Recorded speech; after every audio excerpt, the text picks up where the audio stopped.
All right. Hey, everybody. This is the Cryptolorian with the Well community, and welcome to another Well Vault and Breezy Art Virtual Gallery Go Live event. That's a lot of words to say at once. Today, we are celebrating an award winning mixed media artist we absolutely love. Coldie is here with us. And for today's event, we are joined by the band himself. We have Eleonora Breezy. Let's just put this down here so we can see everybody. Mhm. There we go. From Breezy Art, and we have Rune. We have Nightmare from the Well community. Before we get started with everything, how is everyone doing today? It's a pretty nice day. Very good. Yeah, doing well. Thanks for having me. Oh man, it's a pleasure for us to have you. Before we kick it off and get started, Coldie, at the Well community, we're a huge fan of you and your art, and we have been for a while. And where some of us are collectors, others are wannabe collectors at some point. But before we kick it off, how about you introduce yourself for those of us who are just discovering your work? Yeah. My name is Coldie. I'm a mixed media artist. I do primarily image collage, digital. I do digital animation. A lot of my focus, especially early on, was focused on stereoscopics, and that means using a variety of different tools, whether it's 3D glasses or something called a lenticular lens. All these different ways of kind of fooling the eye to perceive depth on a flat plane. So I started learning how to do this stuff around 2008 or so, and back then I first started with stereoscopic photography, and then from there I quickly was investigating stereoscopic design, and that's just really what kind of made me tick, and just actually kind of that's what got me into art creation, was kind of like these cool tools I had and just using those to explore creativity in ways that interested me. um, the world around me largely did not care what I was doing, and I didn't care what they thought. So it was easy to just focus and make the weird shit that I liked. And at the end of the day, that's all I still care about, is making weird shit that I like. And it's been awesome, since then. I mean, when I started, there was no, there wasn't even blockchain back then, right? So I was making stuff, you know, going on 10 years before I came into NFTs. So I was already figuring out my aesthetics and just my own personal style and how I wanted to express myself, and all the little different intangibles that all of us go through when we're finding our voice. And when NFTs came around, it was nice because I already had a body of work, so I was able to hop in and show work. I My first platform was called Rare Art Labs, and that was ERC 20 tokens, and that's not even around anymore, right? So like that shows like kind of the archaeological grandpa of NFTs, where it's just like that shit isn't even around, but it was experimenting, especially back then, just getting my stuff out there, and just continuing to make stuff that made me happy. And here we are, going on like 4 years later, and nothing has changed in terms of what I want to make or why I make things. I just feel blessed that I can reach a bigger audience than I could 10 years ago. Yeah, I have a question about this called the. First of all, thank you so much for coming. We love your work.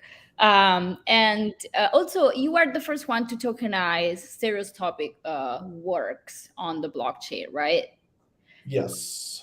And I wanted to ask you, since of course you were one of the first artists utilizing the blockchain and coming to the NFT space, crypto art, how do you see yourself? You said that nothing changed, but like if you look at the path as an artist and you look how the space evolved or de-evolved, I don't know about that, but like how do you see yourself now, and where were you at the beginning, like as an artist?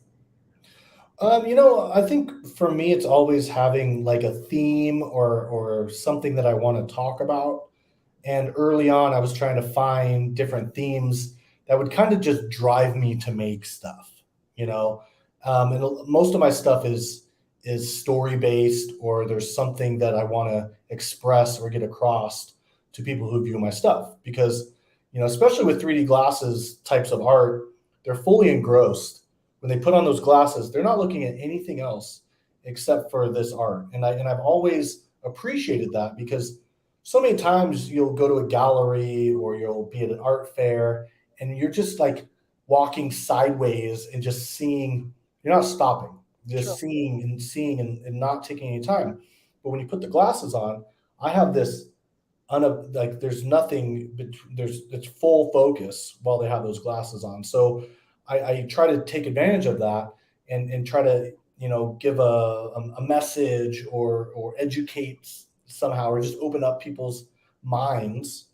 And early on, one of the themes that I was exploring, just because it was so unique, was like spaceships and UFOs and like otherworldly things, just to kind of like allow people the opportunity to think about these things, however they feel, like it or not, or don't agree or not, doesn't matter.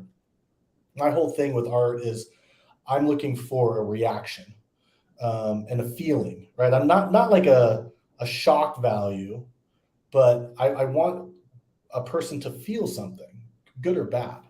And I was experiencing this early on. I live in a small town, like not in a art metropolis, and I was doing an art walk, right?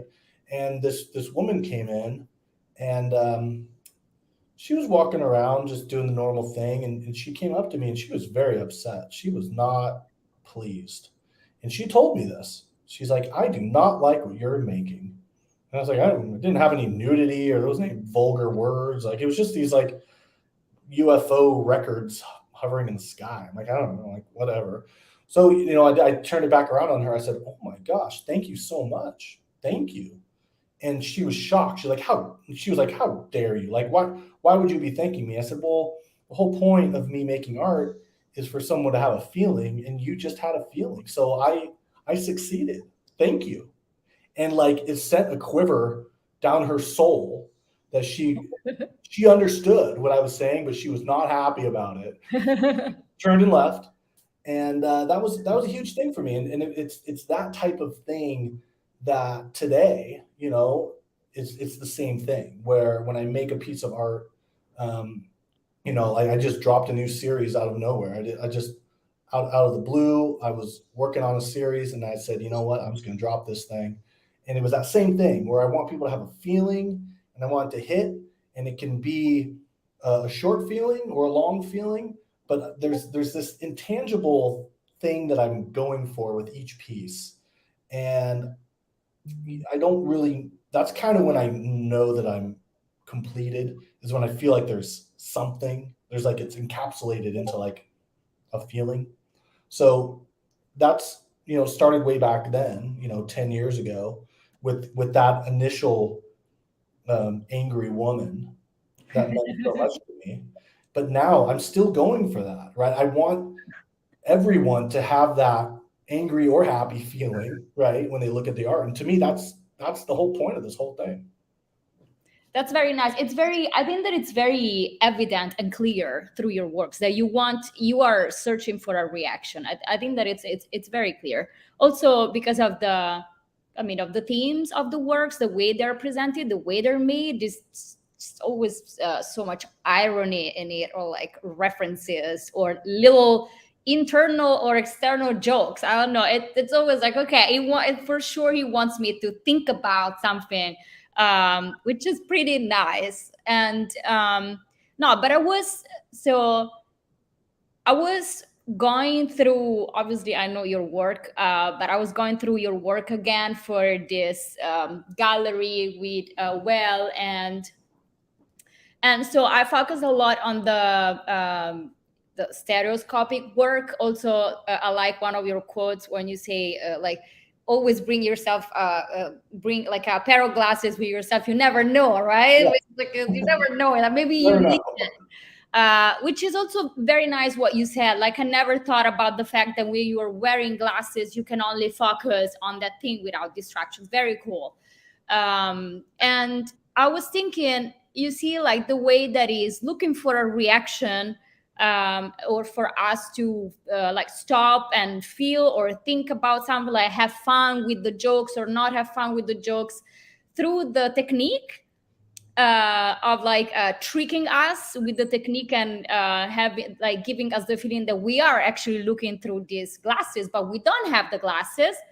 I thought, okay, this is like, this is how I see the whole truth of his art. It's like, okay, I'm gonna like make you feel a little disoriented, because obviously there is like a counter circuit, right? Like between our brain and our eyes, and we don't know what we see. What we see, it's not reality, although we don't want to talk about what reality is. So there's something that feels strange. And at the moment, I was like, Coldie arrives and, like injects his truth. And obviously, what an artist does, I think, is that, at the end of the day, you have to find your own truth. Like, I give you mine through the art that you understand, because obviously it's universal language. Because if you give me a bunch of code, or like the way the technique you made the work, I wouldn't understand anything. But like through the artwork, I understand, and that's when this all truth like come together. So I thought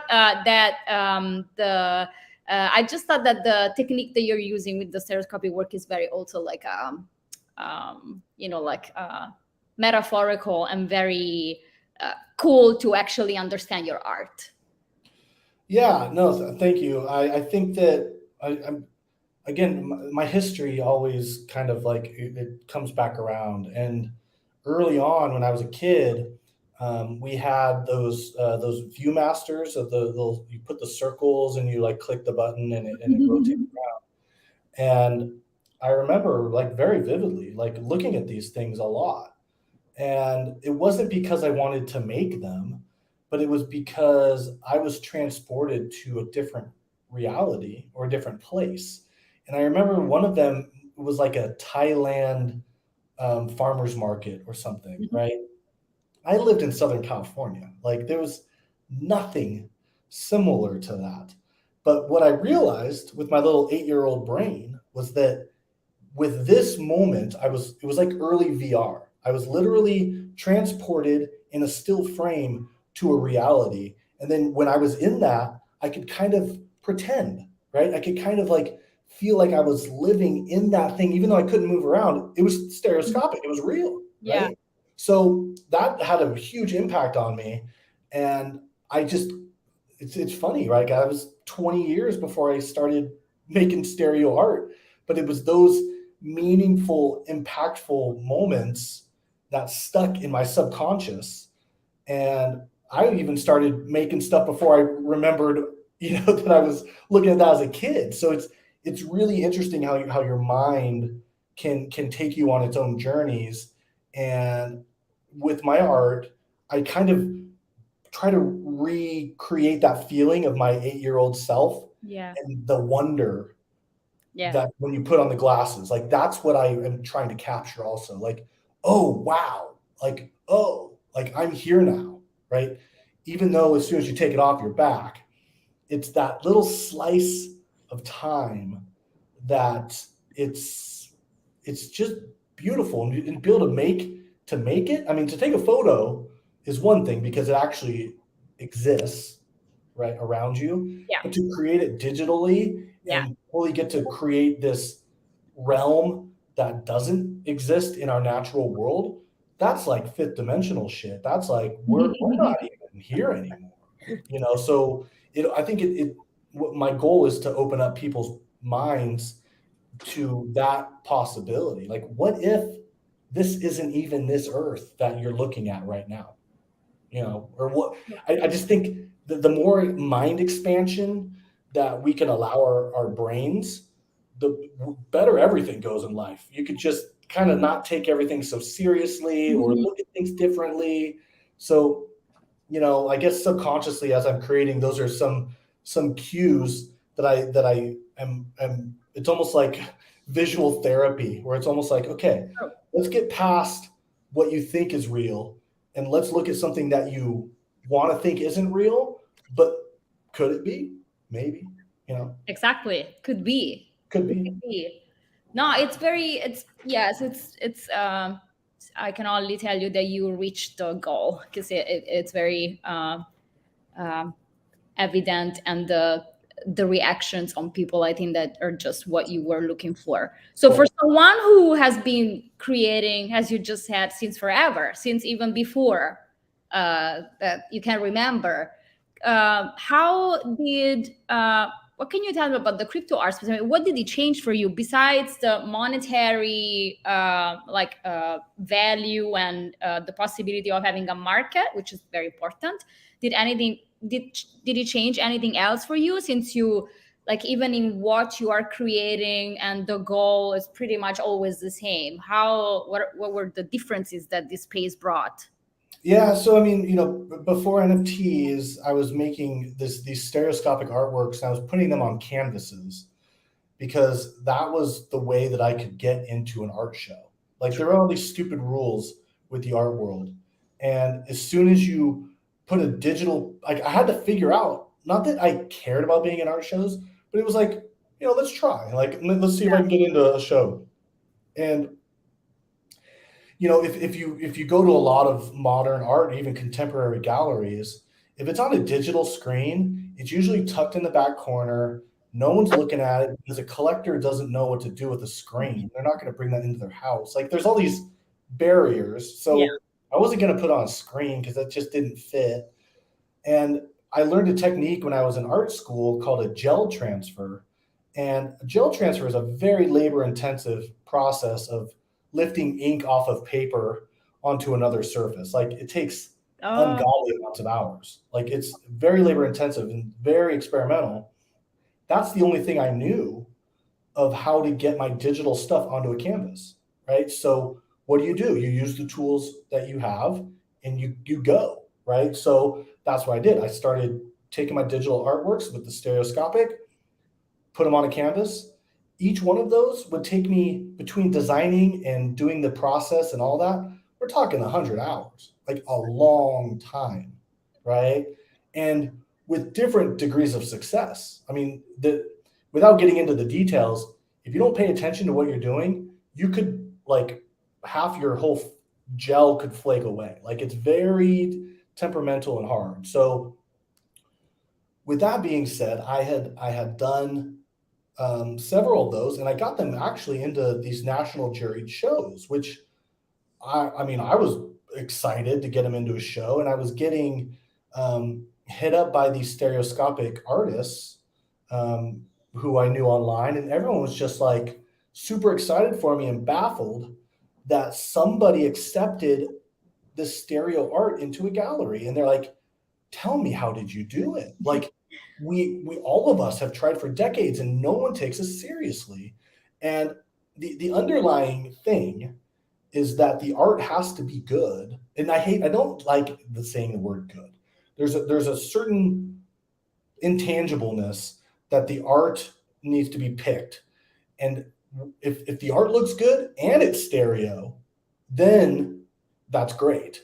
But if it's art that doesn't quite hit the point that a curator wants, it doesn't matter if it's stereo or not, right? So I always took a lot of pride on the art itself needing to be at a high level, and then take it to another level with the 3D glasses, right? So that stuff took me a long time. If I was to, I had a full-time job the whole time, so the amount of art I could make at that pace, we're talking maybe 4 a year or something. Like, it wasn't a lot at all, because they were fun to do, but the amount of time it took alone, it was hard to get going. It's like, okay, let's do another one. It's like you're stepping into a 100-hour journey and you don't know if it's going to work, right? So there's some, like, mental hurdles as well. It's like, well, shit, like, let's do it and see what happens.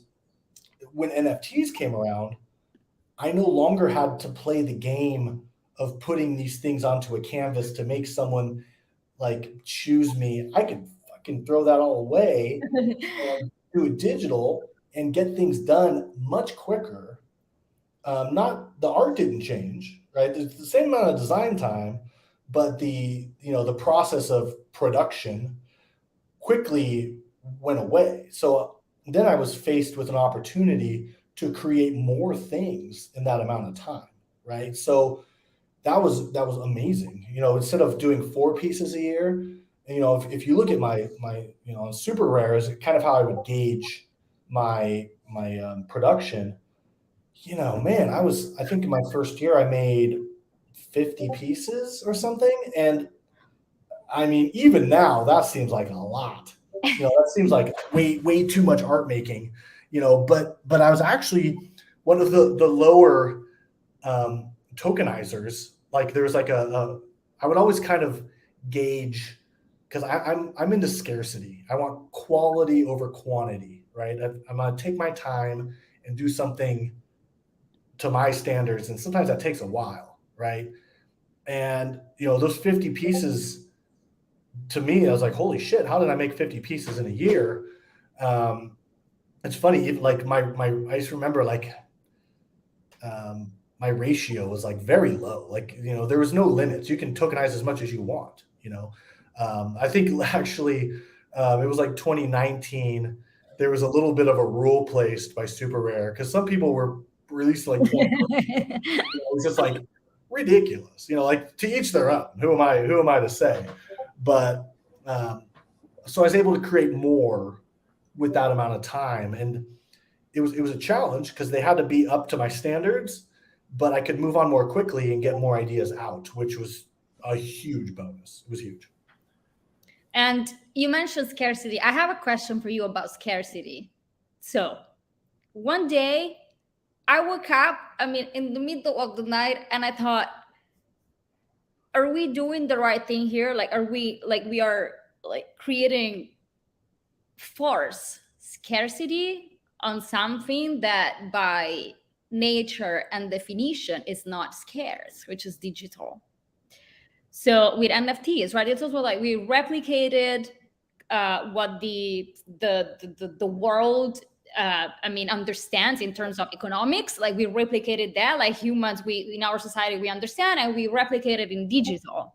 Yeah. So I want to know what you think about that, and why, like if you think about that, why you care. We care too. I just want to know for you why you care so much about scarcity in digital. It's kind of a twofold thing, right? I think there's a time and a place for both.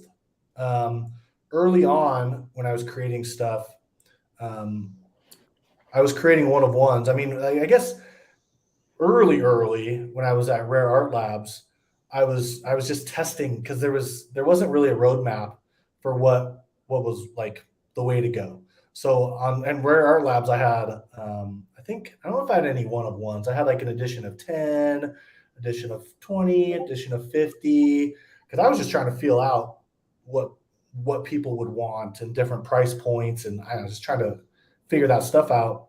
There was no collectors, so it didn't really matter. No one bought any of it. But after that, I went to Super Rare, and they're a one-of-one platform, and that was no problem. I was like, okay, like let's play that game and see how that works, right? So I was doing one-of-ones because that was the only game in town, pretty much, and that was fine with me.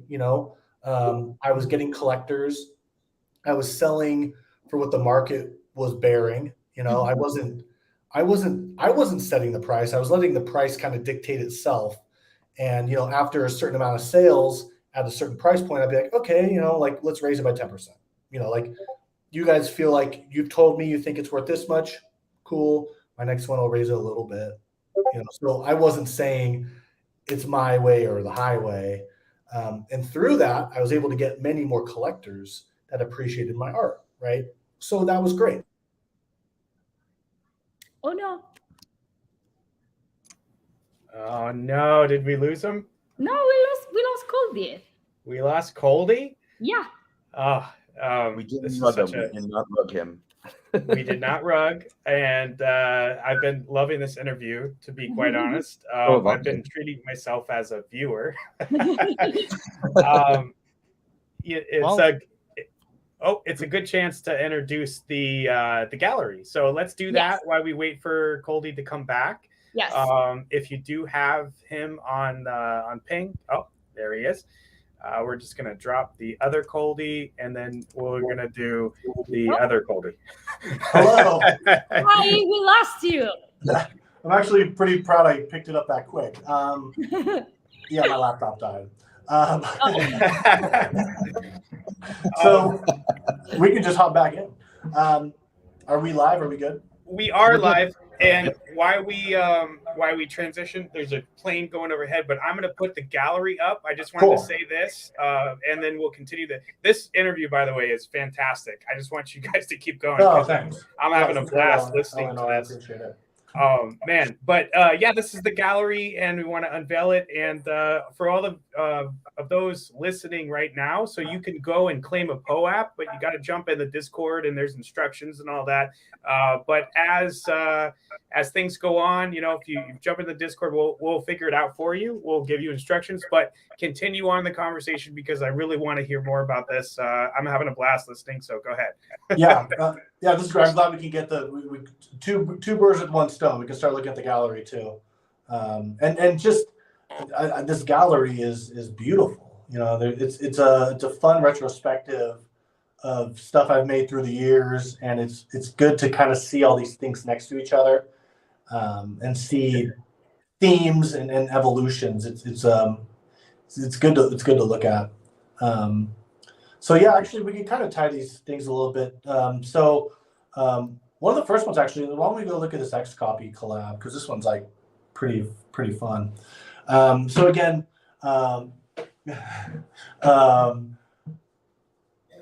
we were talking about one-of-ones, right? So that was the game in town, and I had no problem doing that.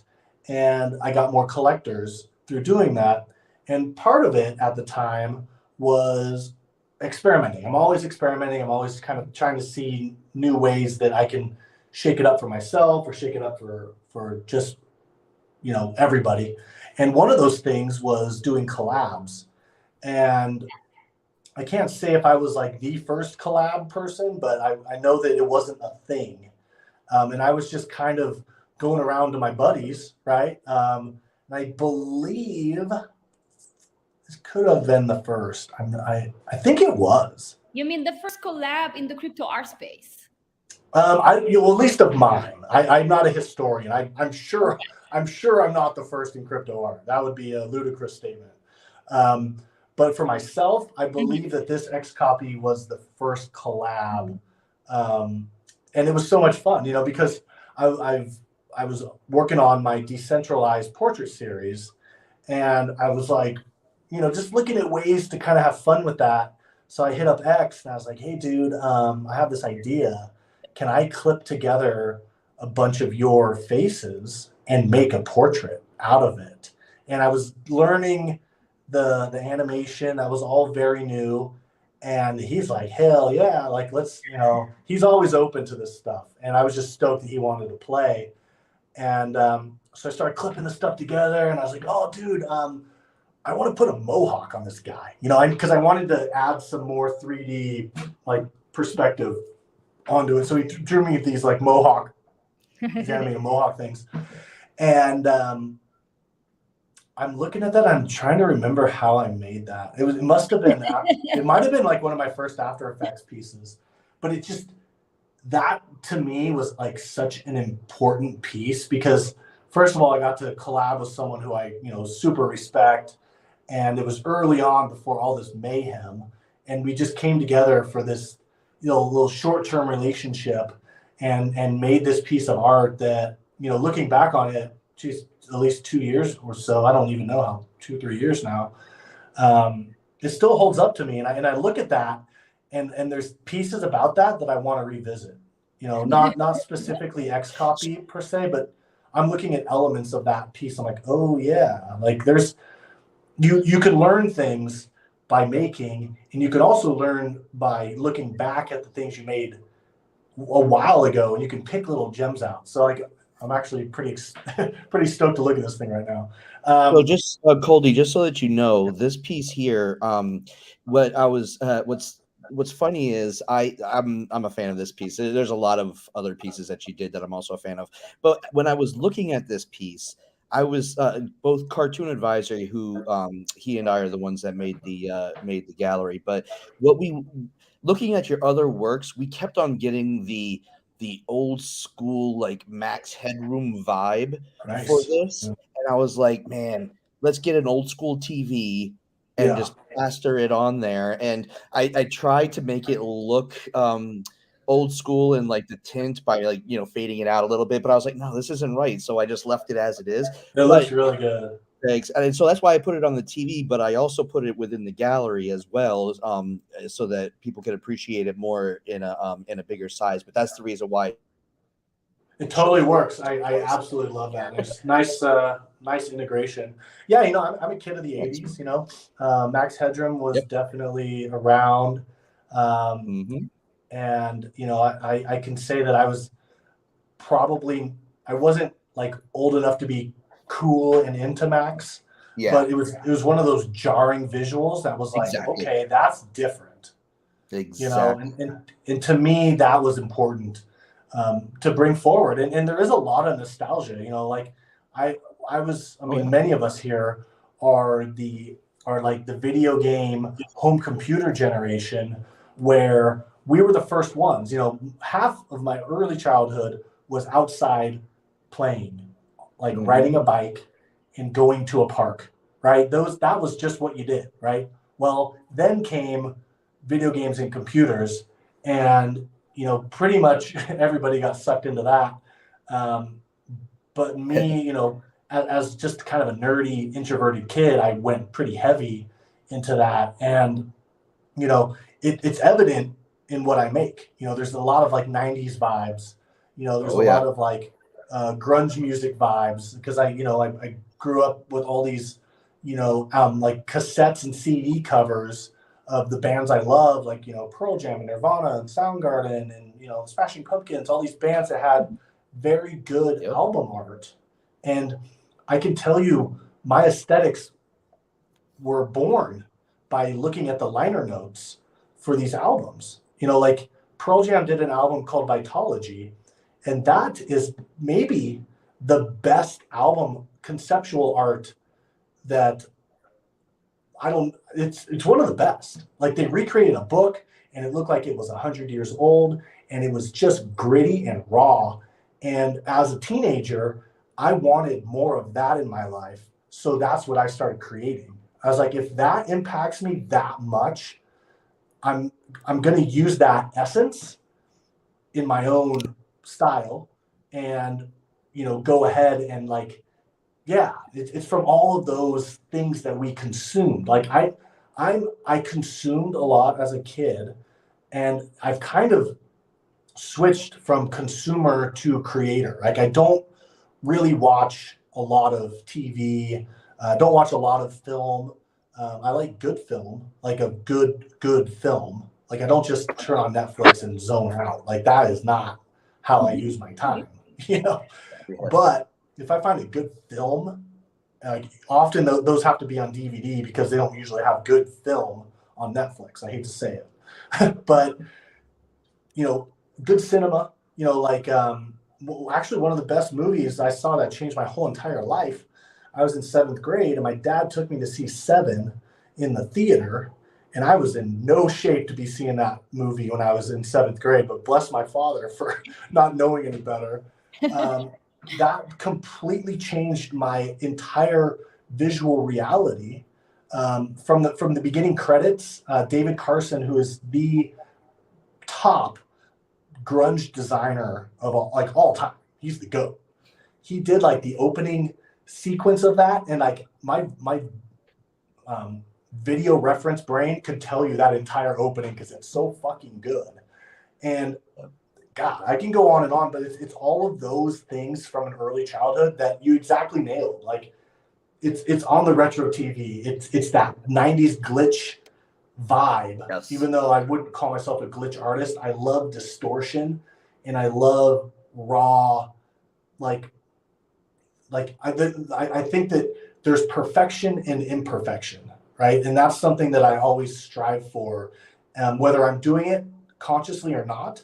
Sometimes I'll make a project that like I'll hit a button that I'm not expecting, and something will happen on the screen, and I stop, and I'm like, holy shit, what did I just push? Like, and actually some of my early variants in my decentralized series are from those moments where something happened in my Vitalik number 3 was exactly that, where I was going down a path, I was changing it from stereo into the GIF movement, and I hit a button and just something happened and I stopped dead in my tracks. I was like, holy shit, that's a piece of art. Like, it wasn't where I was headed, but it happened and I honored it, I saved it, and then I kept going, right? So I think that's another thing, and I think it's super important, is as anybody throughout life or whatever making art, pay attention to the path you're on, because sometimes these little Easter eggs pop up that you can stop and appreciate, and maybe they'll have an impact on you. And don't stay hyper focused on the end goal, because you might miss the entire journey if you're just focused on crossing that finish line. And many of these works have little Easter eggs that like taught me things or became their own art pieces, you know. And I think that the Snoop Dogg piece is another great example of an Easter egg. Slight PTSD. I was finishing this piece after NFT NYC in November, and I got super COVID. I was so sick. It was not even funny. And the piece was due like 2 days after I got back. And I had to finish this damn thing, right? It was part of a show. It was at Art Basel. There was an event. I couldn't delay this thing, right? So I was like, so as you watch the animation, I changed the end of the animation to get in close, and I'll kind of tell you, like, once it swoops around his head and goes into the face, there's a little word blurb that says, "Why must I feel like that?"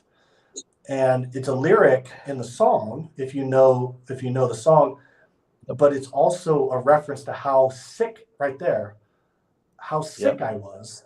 And I was like, how could I honor this awful feeling? And I did it. And I was so like, that made me so happy that I could put this little Easter egg that nobody would know, right? And now it's great to share the story, but that's kind of like what got me over the hump. But you can see it, like, it'll come around here again. Yeah. So I have to, it's coming up right about now. Right in here. Right there. Right that there. little bit. Yeah. That's art to me. So that's what pushed it.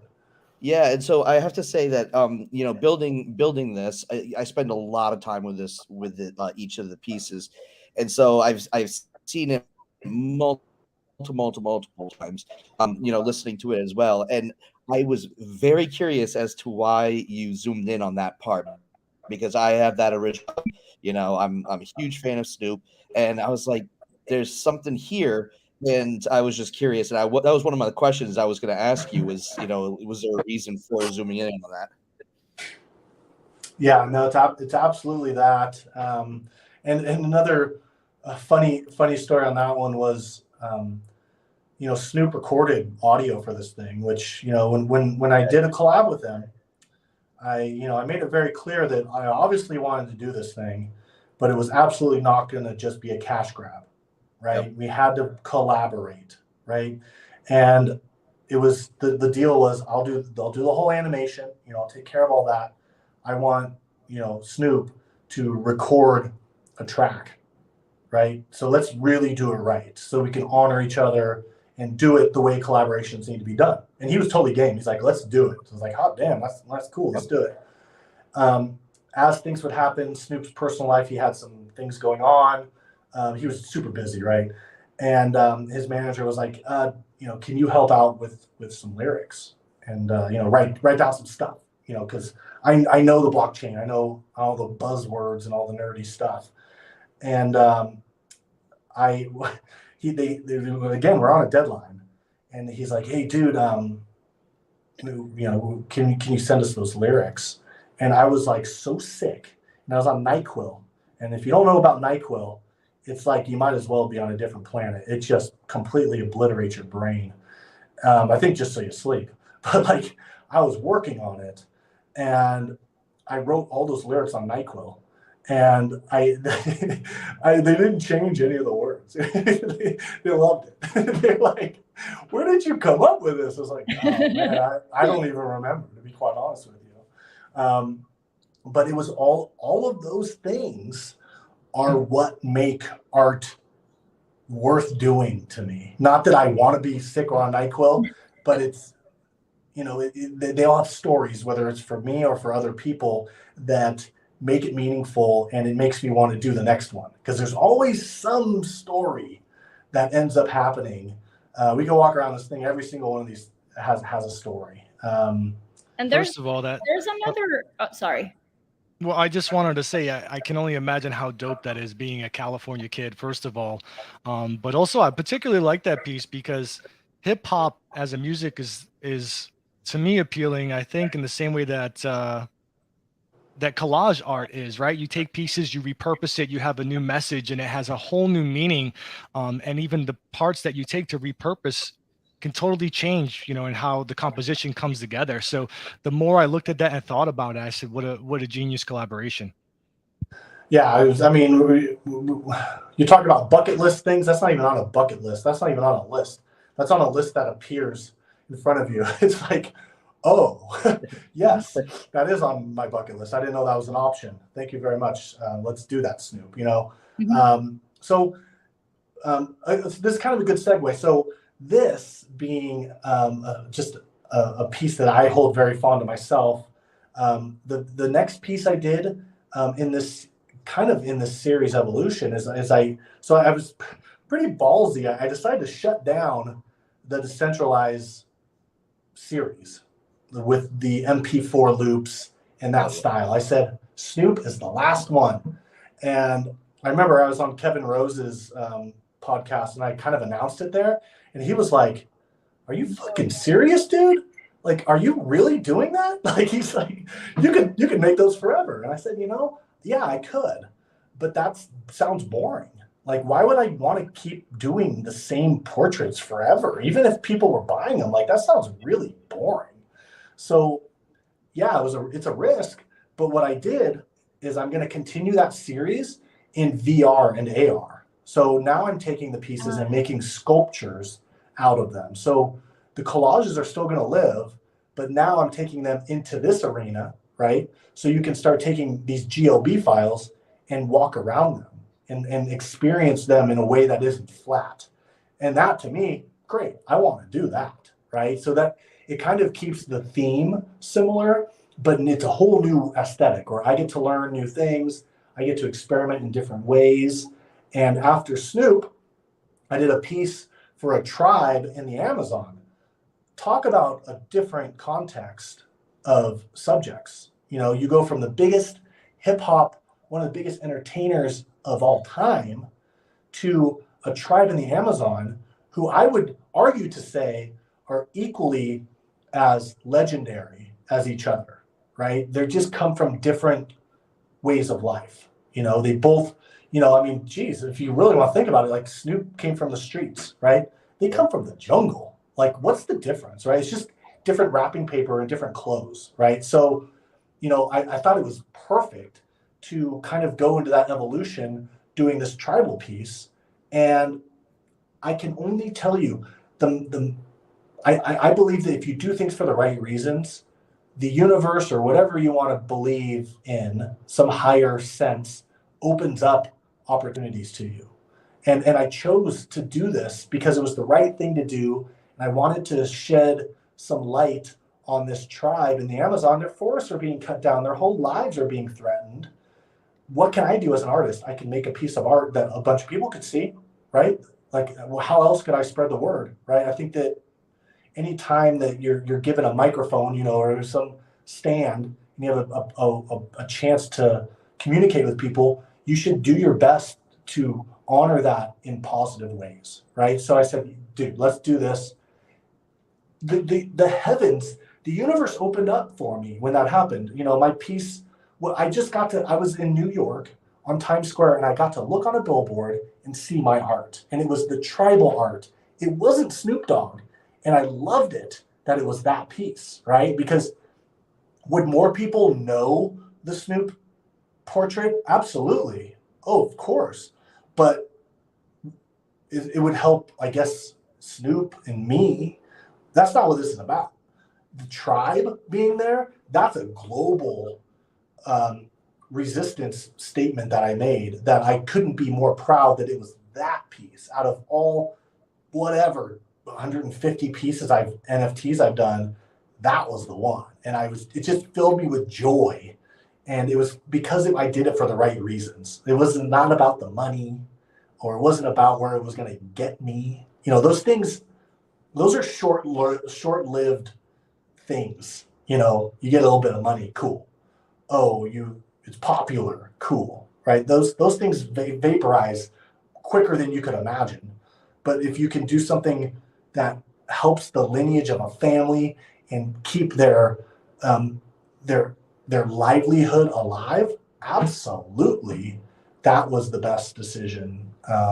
So yeah, I think all these things have really, really deep stories. Man, I agree when you say.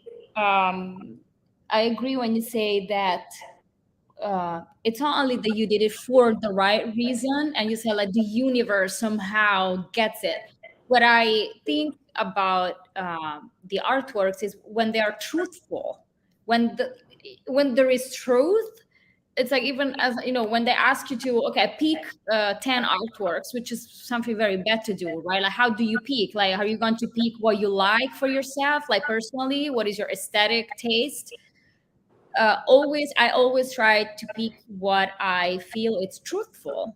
So somehow, and I always tell artists, if it is truthful to yourself, like maybe it's not happening this year, but it will happen, because as you said, the universe at a certain point gets it. So yeah, absolutely. I mean, again, like, if we're talking about like selling artworks, there's pieces that I've made that I still haven't sold, and I don't care. It's fine. And it's counterintuitive to the way, you know, a lot of traditional artists, they always want to be sold out and nothing's available, and that's the sign of success, or whatever you want to call that. I don't think that's the case for me, at least. For me, I have a relationship with the people who collect my art, and sometimes it takes a long time to find that collector. And I had a piece that was sitting around for like 2.5 years, and Anonymous reached out to me, and he loved the piece, right? And that's what I wanted. It was sitting waiting for the person to hit me up, right? So another thing for all of us out there, like, don't fight time. Let time come to you, because you don't know. Like, it's like having an art fair, and you have to wait for the right person to walk in at the right time. And all these serendipitous things have to come together. And I think with NFTs and all this instant feedback, we're always looking to like sell, go. Well, slow down and make your best stuff that you're proud of, and then just let it be, because it'll come back around. Yeah. Usually in a more fruitful way, whether it's the person who appreciates the art more, or maybe you've continued to make good art, so now you're